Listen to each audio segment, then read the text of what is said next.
Bonjour à tous, on se retrouve cette semaine pour un nouveau billet. Alors un billet dans lequel beaucoup de personnes sur LinkedIn vont se reconnaître, la réunionnite aiguë.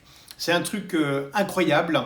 On voit que dans un grand nombre d'entreprises, en fait, c'est développé à une vitesse de dingue. Et finalement, ce qui est assez impressionnant, c'est que le monde change. Tout va de plus en plus vite, les méthodes de travail évoluent.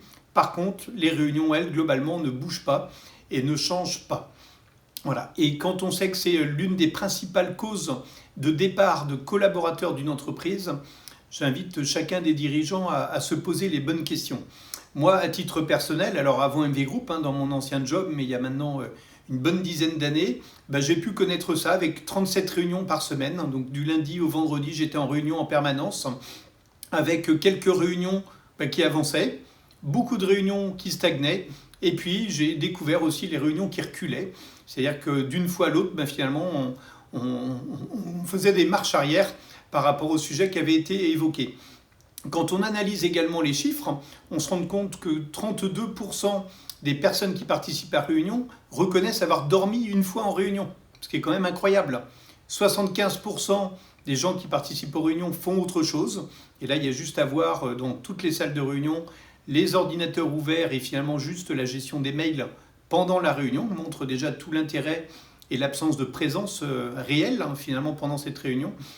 Et au global, quand on cumule tous ces temps de réunion, pour un collaborateur lambda sur la partie administrative, il passera en moyenne plus de 16 ans de sa vie en réunion, ce qui représente 27 000 heures, un truc incroyable.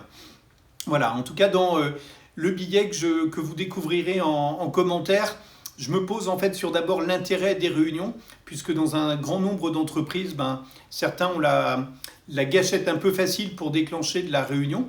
Et donc j'essaye de lister à peu près toutes les raisons qui font que chacun se pousse à organiser des réunions, alors que parallèlement, on a tout un tas de nouveaux outils qui nous permettent justement d'optimiser nos temps de travail et de travailler de façon complètement désynchronisée entre nous.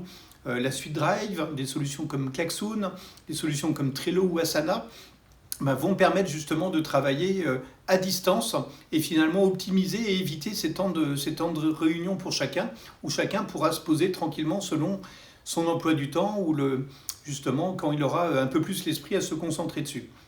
Voilà. Et puis j'essaye également de lister dans ce billet finalement toutes les bonnes méthodes pour rendre les réunions plus efficaces et faire en sorte justement que chacun y retrouve du plaisir, parce qu'au final, oui, elles sont utiles. Et donc c'est aussi le sens de mon message. Oui aux réunions.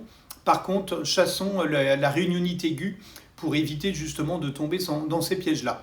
N'hésitez pas à liker, à commenter, à partager, à me faire part de vos retours d'expérience, parce que je suis sûr qu'il y en a des vertes et des pas mûres, et ça peut être assez intéressant d'échanger sur le sujet. Merci, bonne lecture.